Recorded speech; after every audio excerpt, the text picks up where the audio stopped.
আল্লাহকে আল্লাহ বলে বান্দা একবার ডাক দেয়। আল্লাহ বলেন, এ বান্দা লাব্বাইক ইয়া আব্দি, বান্দা বল আমি রব হাজির। এ বান্দা বল তুই কি চাও, আমি রব তোকে দেওয়ার জন্য রেডি আছি। বল বল তুই কি চাস। এই মুসলমান আল্লাহর বান্দারা, তিনি তো একদম রব। মাকে যদি বারবার ডাক দেওয়া যায়, হঠাৎ করে মা বিরক্ত হয়ে বলে, বেটা বিরক্ত করিস না, বিরক্ত করিস না, যা যা দূর হয়ে যা। কিন্তু আমরা কেমন রবের ইবাদত করি।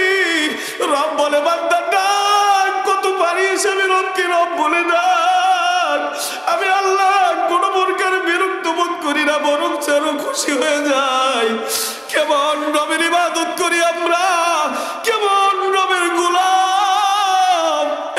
পলাশবাড়ির আল্লাহর বান্দারা, যেই মায়ের পেট থেকে জন্মগ্রহণ করেছি, সেই মাও বিরক্ত বোধ করে, কিন্তু রব বিরক্ত বোধ করে না।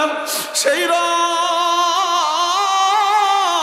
সেই রবকে কিভাবে ভুলে তুমি আমি আজকে দুনিয়ার পিছনে ছুটতেছি। একটা বার চিন্তা করো, দুনিয়ার পিছনে ঘুরে কি হবে।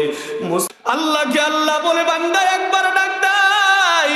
আল্লাহ বলেন, এ বান্দা লাব্বাইক ইয়া আব্দি, বান্দা বল আমি রব হাজির। এ বান্দা বল তুই কি চাও, আমি রব তোকে দেওয়ার জন্য রেডি আছি।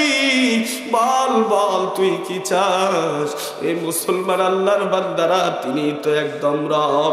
মাকে যদি বারবার ডাক দেওয়া যায়, হঠাৎ করে মা বিরক্ত হয়ে বলে, বেটা বিরক্ত করিস না, বিরক্ত করিস না, যা যা দূর হয়ে যা।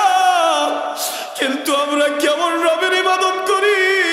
রব বলে বান্দা ডাক, কত পারিস আমি রবকে রব বলে ডাক।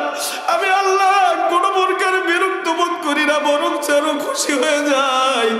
কেমন রবের ইবাদত করি আমরা, কেমন রবের গোলাম। পলাশবাড়ির আল্লাহর বান্দারা, যেই মায়ের পেট থেকে জন্মগ্রহণ করেছি, সেই মাও বিরক্ত বোধ করে, কিন্তু রব বিরক্ত বোধ করে না। সেই রব,